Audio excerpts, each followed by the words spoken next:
The Checkpoint. Big names on big issues.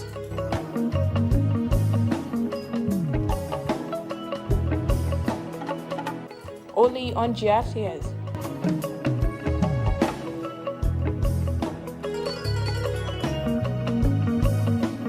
Every Saturday at 9 p.m.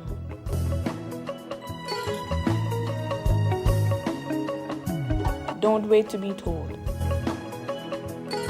See it yourself.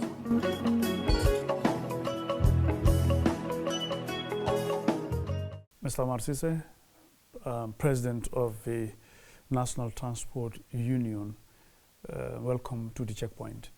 Thank you so much. It's a pleasure to be here. Mr. Ceesay, let me begin by asking you to give us a brief overview of the National Transport Control Union. Thank you. We call it General Transport Union as an official name, known as Gambia Transport Union. Or General Transport Union. Official name. You are the president of the General Transport Union. Okay. Known as Gambia Transport Union. Okay. The union was registered in 2019. 2019. Yeah, because we having before the National Transport Control Association, GNTCA, was banned by the government in 2016 by February 25th. Okay. So since then, after the change of the new government, we drivers feel it's very important to have an umbrella body so that we can represent them in time of decision making. So we have a series of meetings, and during those meetings, I've been selected as the key person. So we started working with the garage attendants, drivers, etc.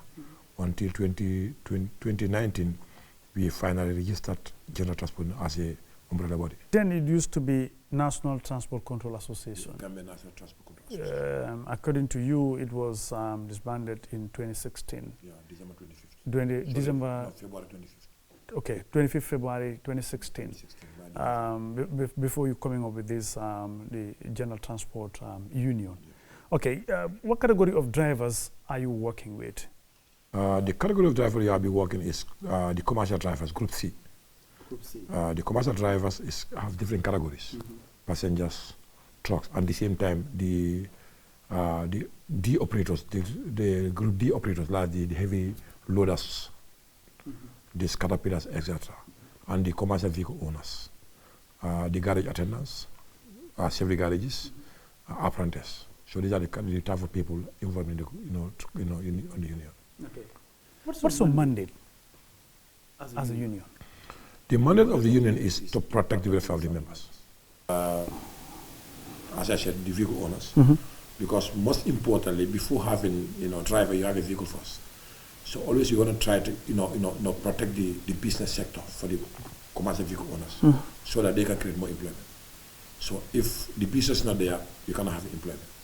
So our first mandate is to protect the business facility of the commercial vehicle owner, and this is so that they can create employment for our members, that's the drivers, and try to protect their welfare.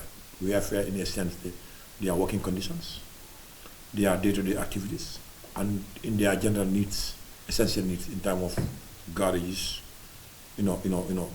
challenges they have been facing, and to advocate for them for their future design. Now, when you say to advocate for the general welfare of your members, that's broad. But which specific areas are you focusing on? The area we have been focusing is many, but I can name few of them, particularly their working conditions. We all know Gambia here, we can say average of the commercial drivers are unemployed. We are working by day, just like that. They can just wake up your vehicle or sack you just like without you have any particular contact with him. That's a challenge. So what we are doing, we are engaging the Ministry of Trade, Industry, and Employment, as far as they are mandated to protect the employment for this, our employees. So we are engaging with them about the Labour Act. We all know the Labour Act we have is almost outdated. So we are working to revise the Labour Act. Already that has been done. So we are working to take to the National Assembly to put as a new Labour Act so that they can cater for most of the the challenges you have been facing, and most important, minimum wage. Because we understand some drivers have been paid for $1,500 for end of month, $2,000. And that is differ on the labor, minimum wage. So does that still exist, Mr. Ceesay? 1,500, 2,000? Yes. Not even government are paying some, grade drivers grade 1,000, minimum wage. Grade 1, we all know is less than $2,000. So these are the concerns we have been facing. So we are engaging the government so that they can try to, work with the stakeholders. We are already, part of the team, so that they can, increase the minimum wage and government try to adopt it. Because we all know in this country, Labour Act is, minimum wage is not adopted. So that it can be a compulsory, not just like the situation as today, so that the employee can get benefit in his salary. But if you are paying somebody for $3,000 end of the month, that may every day is $100. Mr. Ceesay, but looking at what you're telling us now, it seems your interest is only to protect the general welfare of your members. Yes. But from 2016 to date, it's almost 6 years now. What is dragging this process? As I said before, I started this process as a union in 2017. We established a union in 2019. Was though challenge. In 2020, we all know COVID-19 came in. After COVID-19, it was in Ukraine. Today, I don't know, tomorrow maybe it can be, Turkey or I don't know, about this disaster there last, this. But what most important again is a process. Because this problem has been happening for almost 20 years. You expect to change it one day. But we are in line with the Ministry of Trade and Employment on this subject matter. We are a part of the team who will review the Labour Act so that we can bring the standard one and about the minimum wage, etc. So we understand also government want to establish, create 150,000 jobs.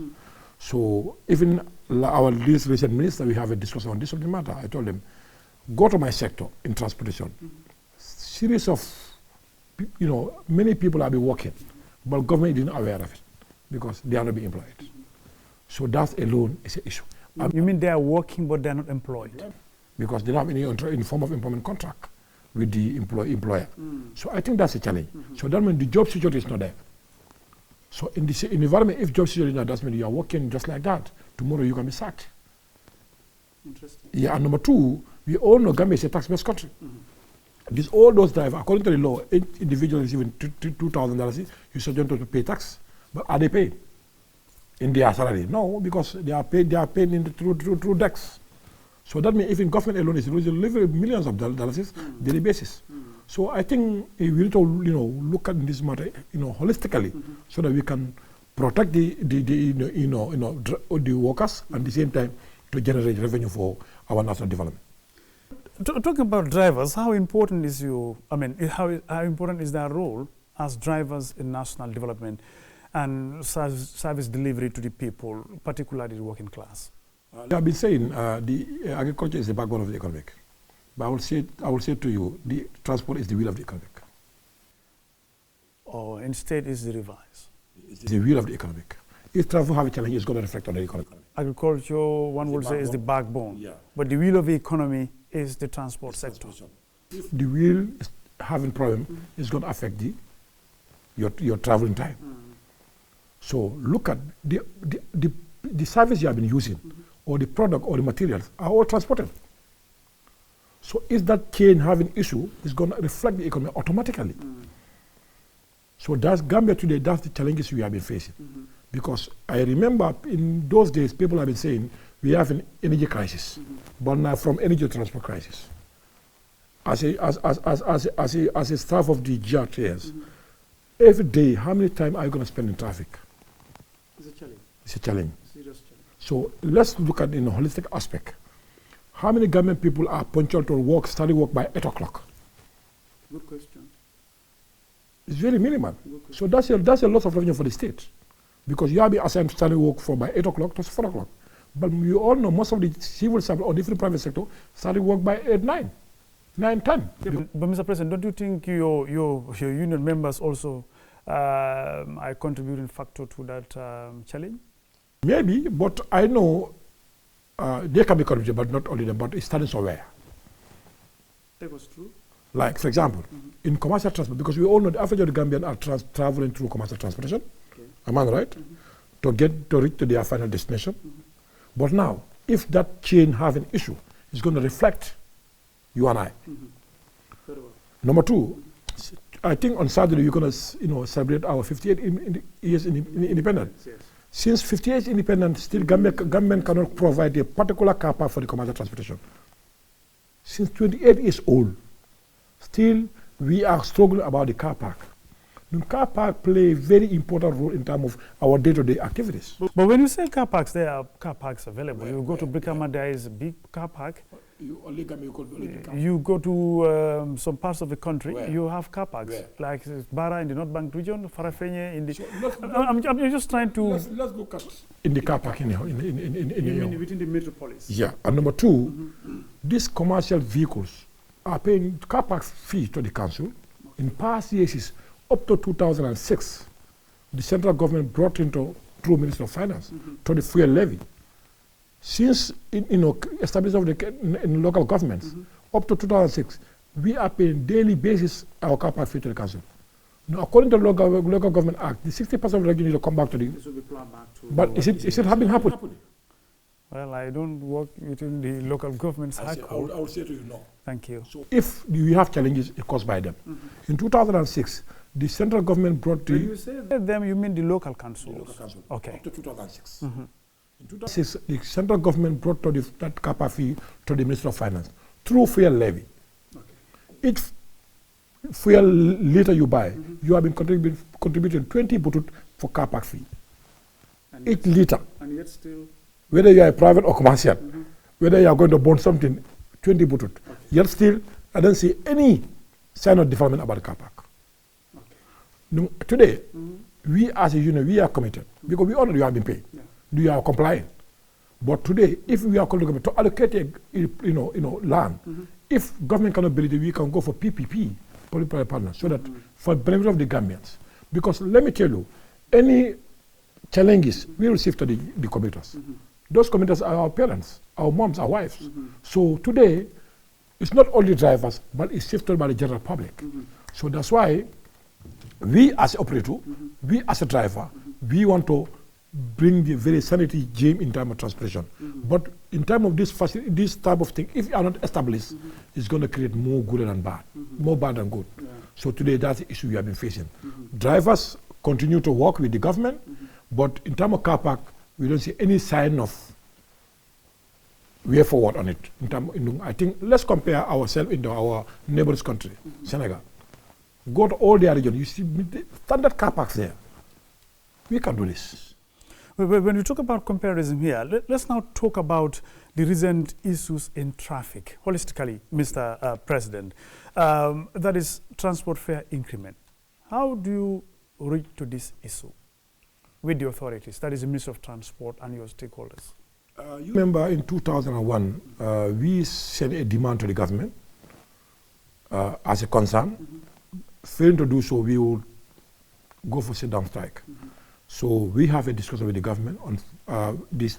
We have consensus. We discuss as a committee with the stakeholders. We agree if pump price have been changed for 20%, it will reflect on the official tariff. So in those days, the pump price was $52.23. That was 2001 by November 3rd. So in 2022, by April 11, government do the first proclamation about the fare increment. So since November 3rd up to date, the pump price have been changed for 40%, over 40%. So that's why we engage the government through Minister of Transport and the relevant stakeholders seated discuss the matter until we have consensus.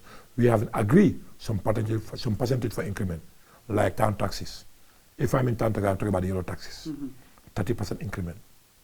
Fares below $50, 20% increment. Fares above 50 to 100, 15% increment. Fares above 100, 12% increment. And goods, freight, 10% increment. But Mr. President, are you aware that prior to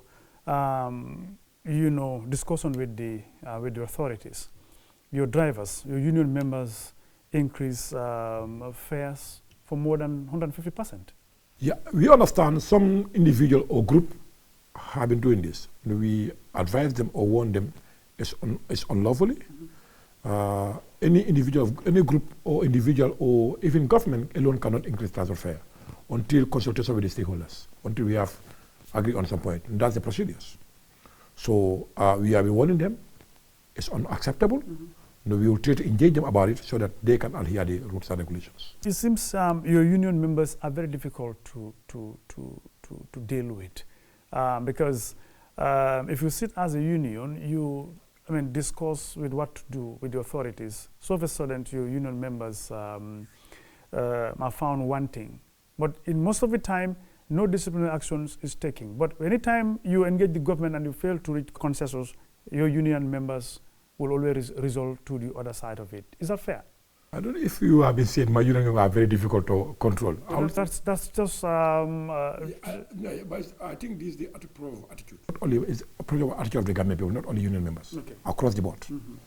Our attitude will change. But here we're talking about transport union, so that is why... I want to make it proud. So it's a concern though. As I said, if you have a concern about transportation, you can bring your concern to the authorities, particularly the union authorities. We will analyze that concern and digest it. If you feel you have a point, you can engage the authority because transport is a cross-cutting issue. It's not about the only government, private sectors, commuters, etc. So one sector cannot sit and decide on behalf of the general public.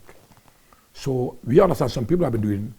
I think if you went on, particularly in fare issues, on the Motor Traffic Act, have substructures there who already direct or dictate how to operate as a commercial transport. So it's a concern, but we try to enlighten them about it. We are doing that public engagement, particularly our garages, our forums, so that they can hear our protocols and agreements. If they feel something doesn't go well, they can engage the authorities and come with a solution. If, for example, the authorities don't want to hear that agreement, it's our consular right of protest against that desire. Great, but are you aware that some of your union members, that is the commercial drivers, are not complying with the recent tariffs? Some drivers are not complying. All of them are not my union members. I understand that. I understand the police launched an operation on this. Many of drivers are being arrested. Some of them are taken to court. Even I understand, as of now, 9 people have been convicted for 1 month's imprisonment. Are they fair to the commuters? They are not fair to the law. What should be done? That's above the law. So I expect if you have a concern, raise the concern to we discuss it. But you cannot bring your own analysis or your own regulation to what you want to operate on. That's unacceptable. That's why police do their work. We don't have any issue with it. We feel this is a law, we all need to adhere to the law. If the laws are not good, let's start review and amend it. But as of now, it's a law. Mr. Ceesay, we also talk about drivers usually complain about fuel price increment. But analysis have it here, and I stand to be corrected. But the analysis is the fuel has increased from $57 per liter to $77 per liter or so. And that is just for 40%. And fare has increased from $18, let's say from Brikama to Westfield, to $30 that is over 65%. And still drivers don't want to comply with that. Why? No, transport is a very critical sector. Our last agreement with the government, the time we signed that agreement we have with the government, the pump price was $52.23, but as I said before, up to date is around $72 today. As you said, the Brikama was $18, now $30. But as I said before, we feel that this is very, reasonable price for the general public. Not only that, but we already consider the end users, that's the commuters. That is our families. So some drivers they don't want to adhere, but we are continue urging them. This is law. you cannot bring your own tariff. The government is not looking for only your interests. They are looking at the interests of the general public. Drivers, you play a very important role, but we are not only operators in this country. So in our sector, law gives some regularities how to operate. So if you feel that's not good, what you need to do is let's do the advocacy about it and bring the evidence why we say these are not good. But you cannot sit your corner or your garage and get transport for your own. That's not acceptable. No, as a union, we are not convincing anyone to do that. If you have a concern, come to the union, come to the garage. You will sit and the authorities in concerns. We discuss so that we can represent Gambia, not individuals. But how often do you engage your union members in such discussions? Daily basis, as I said, we have a management, we have a committee, executive, we have a national committee, we have a regional office across the board. So we have communication, we have the forums, we are discussing, we are representative. So we are working like this. Sometimes I will go to provinces. I just from province last week with even GRTS himself, with the government nationwide too. But I use that opportunity with my people. I know there are some of the concerns. The time I came back, I engaged the government about it, so that the government can work it and so how to, bring the way forward about that issue. And our regional committee also, national committee, meet, monthly once, if it's necessary. If you have emergency, we can meet even every day in terms of our daily operations. So we have have a very good, communication strategy in terms of our operation day to day. What are you and other authorities doing to ensure compliance? That is the public sensitization through media, phone and the garage, and try to know their concern. Even right now, we are working with the Ministry of Transport to do the national assessment about transport fares. Because the time this fare has been established, that time most of the roads are not good, are not in a good standard. And that's why in most of the villages or areas are not captured by a tariff. So we are working to do the national assessment about across the country so that we can know exactly what is the reality at the ground. So that in terms of decision making, we can bring the best decisions in terms of for the interest of the government people, not one sector. Because some areas I feel that even their tariff is so below, from my own observation. Some area can be a little bit higher. So we want an assessment with the team and see what we can do to bring standardization within the living playing ground, within the commuters, drivers, and the general public. Give us, brief us about that. What is the next step after your familiarization tour? No, the step is to bring those challenges I observe and receive from my members to the right authorities. Some of them are about the road safety issues. That connects to the Ministry of Transport as the Secretary of the Road Safety Committee. And some of them are the cross-border challenges in terms of ECOWAS protocol and the Free Movement Act on the ECOWAS protocol, and at the same time, the trade aspect, non-tariff barriers. That is connected to the Ministry of Trade. That too, we are there with the staff of the Ministry of Trade and the Minister himself. Some of them have been complaining, he's seen himself. I think that is affecting our trade in terms of transit goods, re-export, and in terms of economic basis. Yeah, because Gambia is very good strategy in terms of transporting goods in the ECOWAS sub-region. But we all know since Senegambia Confederation have been dissolved, this challenge started. Senegalese are making a series of blockage in the borders so that we can access other ECOWAS countries. And that's not good for our economic. That's not good for our integration. It's not good for our sovereignty. So we are working with the government to see what we can do together as a country so that we can remove that blockage. Because Gambia is very good in terms of business. But now, the situation we are today, Senegalese put only Gambia, we are in that situation. Senegal have a border with many countries, Guinea-Bissau, but they are not facing the challenges. Guinea-Conakry, Mali, even Mauritania is not part of ECOWAS, but those people have free access to Senegal without hindrance. So why Gambia? What do you think needs to be done to ease that? My recommendation would be we need to look in the national interest first. If I'm in national interest, this diplomatic is safety for attack. When you say national interest? Yeah, we are all represented the country. Whether I'm the president of transport leader, by my overall function is to protect the interest of the Gambia. Am I right? Just like minister and even the president and other stakeholders. Any decision we will take, let's look at the interest of the Gambian people first, before anything. Senegal, anything they will do in is interest of Senegal. Now, that blockage, many people will say is caused by the union, or no, I would say it's caused by the government. Majority of the people are saying your drivers are greedy, lack sympathy, and don't even care about the people's welfare. Do you agree? If they say my drivers, I would disagree. Your union members? I would disagree. Because people have different mindsets. With all the facts that we put to you, you still disagree? It's not all of them. It's few number. It's not all of them. How many commercial drivers do you have in this country? Many. So how many people have been caught? The recent arrest is less than 100 people. So out of 300,000 people, so if you want to categorize all of them, I think this is unfair. Some of them, that's the attitude of people. We will try to do our utmost best to make sure everybody comply. But I would say we have a very good driver in this sector. Many of them are doing their utmost best so that the person can attest to this. How often do you join commercial vehicles? Sometimes, I think every weekend.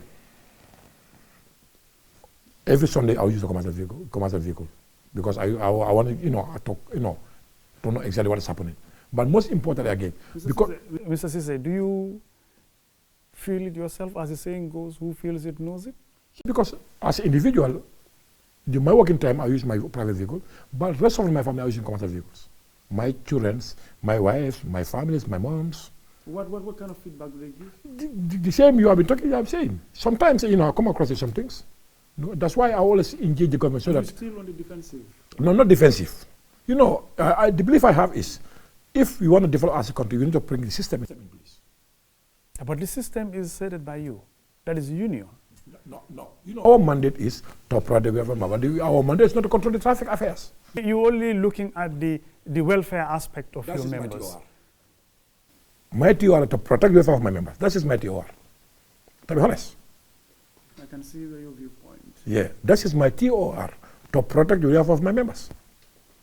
But for the commuters, you are fine. No, in the discussion, the government will bring the body who represents the commuters in the discussion. They are TOR to protect the welfare of the commuters. But end of the day, we will speak in one voice. But in this subject, what I want to establish here is, if we want to regulate the transport sector, let's try to bring the system in place. Only local government people. Those drivers have been charged for, they offend the system. Am I right? That's why the police have mandate to charge them. If we don't have any system, end of the day, what is going to happen? So that's why we always keep advocating. Let's try to have a road safety, establish a road safety agency. But that is why you have a traffic police as well. The authorities will tell you we have the traffic police in place. But two things involved here. We have Motor Traffic Act, Motor Traffic Regulation. But in terms of transport regulation, we don't have it. Okay, so it's a different dimension. So, some things that have been affecting today, it's not captured by the law. So tomorrow, if you want to enforce it, how can you enforce it? So that's why we are always advocating, let's have a transport regulation. Only local government. You are here in this position as a period of time. But end of the day, we go back to society. Do we want to establish something for the interest of the general public? So for me, what I advocated, less government focus in transportation, particularly road transportation. Because African government are traveling to road transport. The challenges I've been facing, I use my vehicle, they use their vehicles. But the rest of the Gambia are facing challenges. So without a system, my brother, you keep saying this. Now, before we end this interview, probably because my director is telling me time is already up. Mr. President, now that we've agreed with the Minister of Transport, that is the authority responsible for the day-to-day affairs of drivers and your union members, I mean your union, you've introduced what we call route license scheme. I mean, are your members ready to cope with the authorities? Yes. I said no. I represent them in the meeting. Mr. Ceesay, you always yes. Yes. But when it comes to... No, let me we are committed to implement route license scheme in this country. Because we travel, we are part of many international transport communities, we see the way they are operating. We want to adopt that system for the benefit of the Gambians. So right now, we bring the system as a pilot system project. We engage the public, but right now the government is working with the stakeholders about the regulation governing it. Because this is a pilot system. But as you are working on regulation. That regulation come in so that we can make perfect use of the scheme. So right now, that's the strategy we are talking about. It's a stakeholder issue. I think many government people are raising concern. We think that's a very good, points. Yeah, particular drivers, commuters. So we bring all those things board so that tomorrow we can have a better laws for not witch hunting one group, but so they have a standard. The driver will benefit from the end of the day, but commuters will have easy access to their final destinations. So in this case, the road license schemes favors your union members? Favor government people. Particularly your union members? Yes. Omar Ceesay, President of the General Transport Union, thank you very much for coming on the checkpoint. My pleasure to be here. The Checkpoint. Big names on big issues.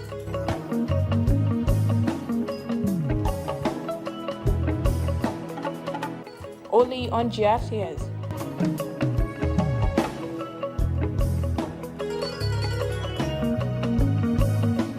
Every Saturday at 9 p.m.